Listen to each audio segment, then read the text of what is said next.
નમસ્કાર મિત્રો, અમારી યુટ્યુબ ચેનલમાં તમારું હાર્દિક સ્વાગત છે. મિત્રો, અત્યારે યુપીએસસીમાં ગ્રેજ્યુએશન ઉપર સિવિલ સર્વિસીસ અને ફોરેસ્ટ સર્વિસીસ માટેની જાહેરાત પડેલી છે, જેની અંદર તમારે ફોર્મ કેવી રીતના ભરવું, લાયકાત શું માગેલી છે, ફોર્મની ફી કેટલી છે અને કુલ કેટલી જગ્યાઓ છે એ તમે આ વિડીયોના માધ્યમ દ્વારા જોઈ શકશો. તો મિત્રો, સૌપ્રથમ તમે અમારી ચેનલ ઉપર નવા હો તો અમારી ચેનલને સબસ્ક્રાઈબ કરી લેજો અને બાજુમાં આપેલ બે આઇકોનને ક્લિક કરી લેજો, જેથી કરીને રોજ નવા વિડીયોની નોટિફિકેશન તમને મળતી રહે. તો મિત્રો, તમે ગૂગલ ક્રોમમાં જઈને મારું ગુજરાત.in કહીને વેબસાઇટ ઓપન કરશો તો આ રીતના તમારે વેબસાઇટ ઓપન થશે. જ્યારે તમારે વેબસાઇટ ઓપન થઈ જાય તો તમારે આ રીતના ઉપર સ્ક્રોલ કરતું જવાનું છે અને અહીંયા તમે જોઈ શકો છો મિત્રો કે UPSC civil service prelim exam 2025 એટલે કે યુપીએસસીની અંદર જે જાહેરાત પડેલી છે એના વિશે તમને અહીંયા માહિતી આપેલી છે. તો યુપીએસસી એટલે કે full form union public service commission, જેની અંદર પોસ્ટ વાઇઝ અલગ જાહેરાતો પડેલી છે. આ રીતના તમે સ્ક્રોલ કરશો તો એની અંદર તમે જોઈ શકશો મિત્રો કે કુલ કેટલી જગ્યાઓ છે. તો અહીંયા મિત્રો તમે જોઈ શકો છો કે કુલ તેને 979 જગ્યાઓ છે અને આ જોબ માટે ઓલ ઓવર તમારી લોકેશન ઇન્ડિયા રહેશે. હવે મિત્રો, આ ફોર્મ ભરવાના ચાલુ થઈ ગયા છે અને આ ફોર્મ ભરવા માટેની છેલ્લી તારીખ 11/2/2025 છે. દરેક કેટેગરીના લોકો આ ફોર્મ ફિલઅપ કરી શકે છે.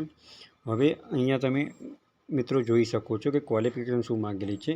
તો અહીંયા આ લોકોએ સિવિલ સર્વિસીસ માટે ક્વોલિફિકેશન ગ્રેજ્યુએશન કોઈ પણ સ્નાતકમાં તમે કોલેજમાંથી પદવી પ્રાપ્ત કરેલું હોવી જોઈએ કે કોઈ પણ તમે ગ્રેજ્યુએશન પૂર્ણ કરેલું હોવું જોઈએ. હવે આ ફોર્મ ભરવા માટે તમારે મિનિમમ ઉંમર 21 થી 32 વર્ષ સુધીની હોવી જોઈએ. હવે આ ફોર્મ ભરવા માટે એપ્લિકેશન ફી કેટલી છે? તો જે લોકો જનરલ કેટેગરી, ઓબીસી કેટેગરી અને ઈડબ્લ્યુએસ કેટેગરીમાં આવે છે તેવા મિત્રો માટે 100 રૂપિયા એપ્લિકેશન ફી છે અને જે લોકો એસસી કેટેગરી, એસટી કેટેગરી, હેન્ડીકેપમાં આવે તેવા લોકો માટે કોઈ ફી છે નહીં. હવે મિત્રો, અહીંયા બીજી તમારે વધારાની માહિતી જોઈતી હોય તો તમે ઓફિશિયલી વેબસાઇટ ઉપર પણ તમને મળી શકશે અને જોબ એડવર્ટાઇઝમેન્ટ ઉપર ક્લિક કરશો ત્યાં પણ તમને મળી શકશે. તો મિત્રો, તમે જોબ એડવર્ટાઇઝમેન્ટ ઉપર ક્લિક કરશો તો આ રીતના એની નોટિફિકેશન ઓપન થશે, જેની અંદર તમારે એપ્લાય કેવી રીતના કરવું, રજિસ્ટ્રેશન કેવી રીતના કરવું, નોટિફિકેશન કેવી રીતના કરવી, ડેટ ઓફ એક્ઝામ ક્યારે આવશે, દરેક વસ્તુ તમારે અહીંયા દર્શાવેલી છે. તો તમે અહીંયા જોઈ શકો છો. જેવું તમે સ્ક્રોલ કરશો તો એ રીતના તમને અહીંયા દર્શાવેલી છે. 157 પેજની પીડીએફ છે.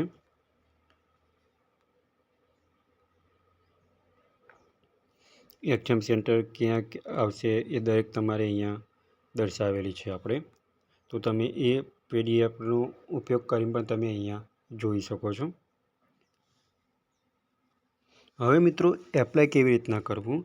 તો એપ્લાય કરવા માટે વિડીયોના ડિસ્ક્રિપ્શનમાં તમને એપ્લાય ઓનલાઈનની લિંક આપેલી છે અને આપણે વિડીયોના માધ્યમ દ્વારા પણ જોઈ શકશો કે એપ્લાય ઓનલાઈન એટલે કે ફોર્મ કેવી રીતના ભરવું. તો તમે એપ્લાય ઓનલાઈન ઉપર ક્લિક આપશો તો આ રીતના એની વેબસાઇટનું ડેશબોર્ડ ખુલશે, જેની અંદર તમારે અહીંયા ન્યૂ રજિસ્ટ્રેશન કરવાનું રહેશે. સૌપ્રથમ તો તમે ન્યૂ રજિસ્ટ્રેશન ઉપર ક્લિક આપશો તો આ રીતના ફોર્મ ઓપન થશે, જેની અંદર તમારે અહીંયા નેમ એટલે કે જે લાલ ડોટથી દર્શાવેલું છે તે તમારે કમ્પલસરી ભરવાનું રહેશે. નેમ એઝ પર ક્લાસ 10 એટલે કે તમારે 10માની માર્કશીટ હોય અથવા તો તમારી કોઈપણ ગ્રેજ્યુએશનની માર્કશીટ ઉપર જે નામ હોય તમે અહીંયા લખવાનું રહેશે. ત્યારબાદ તમારે વેરિફિકેશન કરવાનું રહેશે.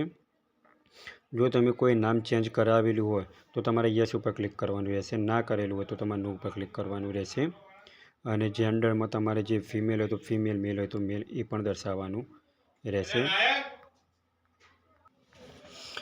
ત્યારબાદ તમારે ડેટ ઓફ બર્થ લખવાની રહેશે અને ડેટ ઓફ બર્થ તમારે વેરીફાઈ કરવાની રહેશે.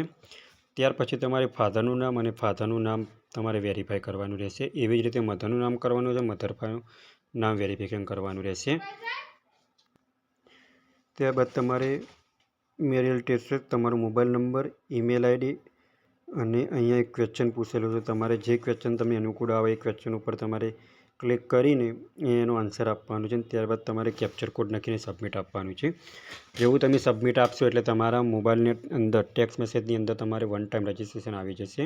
પાછું હવે એ રજિસ્ટ્રેશન નંબર આવી જાય એના પછી તમારે પાછું બેક આવી જવાનું છે. હવે અહીંયા તમારે જે OTR નંબર આવ્યો હોય અથવા તો ઈમેલ આઈડી આવ્યો તો ઈમેલ આઈડીથી તમારે લોગિન કરવાનું રહેશે અથવા તો મોબાઈલ નંબરથી તમારે લોગિન કરવાનું રહેશે. તમે અહીંયા મોબાઈલ નંબર લખશો એટલે તમારા મોબાઈલ નંબર પર OTP આવશે, જે તમારે OTP અહીંયા દાખલ કરવાનું. તમારા ટેક્સ્ટ મેસેજની અંદર જે OTP આવ્યો હોય એ OTP તમે અહીંયા નાખશો એટલે તમારે લોગિન કરવાનું રહેશે. તમે જ્યારે લોગિન કરશો તો અહીંયા તમને સાઈડમાં ઓપ્શન આપી રહ્યા છે personal information, address information, photo signature upload, education information, document upload, parental information, employ information, UPSC examination information, એ રીતે અલગ અલગ અહીંયા ઇન્ફોર્મેશન આપેલી છે. અહીંયા ફોર એક્ઝામ્પલ તરીકે અહીંયા મેં 4 ઓપ્શન પર ક્લિક કરેલું છે. જે 4 ઓપ્શન પર મેં માહિતી ભરેલી છે. તમારે માહિતી ઓકે હશે તો અહીંયા બાજુમાં ગ્રીન ઓપ્શન થશે અને ત્યારબાદ તમારે હવે આ બધું ગ્રીન ઓપ્શન થાય એટલે તમે અહીંયા ફર્સ્ટ તમારે ડોક્યુમેન્ટ અપલોડ કરવાનું રહેશે. તમે જેવું ડોક્યુમેન્ટ અપલોડ પર ક્લિક આપશો તો આ રીતના તમારા ડોક્યુમેન્ટ અપલોડનું ઓપ્શન ખુલશે, જેની અંદર તમારે સ્કૂલ લિવિંગ સર્ટિફિકેટ અપલોડ કરવાનું રહેશે, graduation pass marksheet out upload કરવાનું રહેશે, તમારે પ્રૂફ અપલોડ કરવાનું રહેશે. ત્યારબાદ તમારે કાસ્ટ સર્ટિફિકેટ અપલોડ કરવાનું રહેશે. તમારી જે કાસ્ટ આવતી એ દરેક ડોક્યુમેન્ટ તમારે અપલોડ કરવાનું રહેશે. જ્યારે તમે અપલોડ કરશો તો નીચે એક બટન આવશે સેવ એન્ડ કન્ટિન્યુનું, અને ત્યારબાદ તમારે પેરેન્ટલ ઇન્ફોર્મેશન ઉપર ક્લિક કરવાનું રહેશે. ડોક્યુમેન્ટ અપલોડ થઈ ગયા બાદ પેરેન્ટલ ઇન્ફોર્મેશન તમે ક્લિક કરશો તો આ રીતના એક તમારે વેબ પેજ ઓપન છે, જેની અંદર તમારે રિસેન્ટલી એડ્રેસ નાખવાનું રહેશે અને આ એડ્રેસને દરેક કોલમમાં ઉભરીને તમારે સેવ કરવાનું રહેશે. આટલી માહિતી તમે કેપ્ચર કર્યા બાદ અહીંયા તમારે મધરની પણ ઇન્ફોર્મેશન નાખવાની રહેશે. પહેલાં ફાધરની ઇન્ફોર્મેશન નાખવાની રહેશે, ત્યાર પછી મધરની ઇન્ફોર્મેશન નાખવાની રહેશે. આટલી ઇન્ફોર્મેશન સેવ કર્યા બાદ તમે એમ્પ્લોયડ ઇન્ફોર્મેશનની અંદર જવાનું રહેશે કે તમે એમ્પ્લોયડ છો કે નહીં એની બધી માહિતી તમારે અહીંયા દર્શાવવાની રહેશે. જો તમે હોવ તો યસ, ના હો તો ના, અથવા તમે જ્યાં નોકરી કરતા હો પ્રાઇવેટ તો પ્રાઇવેટ, ગવર્મેન્ટ સેક્ટરમાં નોકરી કરતા હો તો ગવર્મેન્ટ સેક્ટર દર્શાવવાનું રહેશે. ત્યારબાદ આટલી માહિતી ભર્યા બાદ તમારે સેવનું ઓપ્શન આપવાનું રહેશે અને ત્યાર પછી તમે UPSC એક્ઝામિનેશન ઇન્ફોર્મેશન આવશે કે તમારે જે અહીંયા લખેલું છે કે have you ever been debated by the UPSC from any. અહીંયા વાંચીને ડિટેલ તમારે ભરવાની રહેશે. આમાં લખેલું કે have you ever been debated by the UPSC from any of its examination અથવા સિલેક્શન, અથવા તમે એટલે કહેવાય એવું માગે છે કે તમે UPSCની કોઈ પણ સ્તરથી તમે એક્ઝામ ક્લિયર કરેલી છે. જો કરેલી હોય તો તમારે યસ લખવાનું રહેશે, ના કરી તો નો લખવાનું રહેશે. ત્યારબાદ તમારે સેવ આપવાનું રહેશે. એના પછી તમારે અચીવમેન્ટ એન્ડ પ્રાઇઝ મેરિટ અર્થર ઉપર ક્લિક કરવાનું રહેશે. તો જેની અંદર તમે જો આ પેજ કમ્પલસરી છે ને એટલે તમારે એને છોડી મૂકવાનું રહેશે. અને અહીંયા તમને EWS ઇન્ફોર્મેશન આપેલી છે, જેના જોડે કાસ્ટ સર્ટિફિકેટ EWS ના હોય એ હોય તો તમારે અહીંયા ભરવાનું, ના હોય તો તમારે અહીંયા ભરવાનું રહેશે.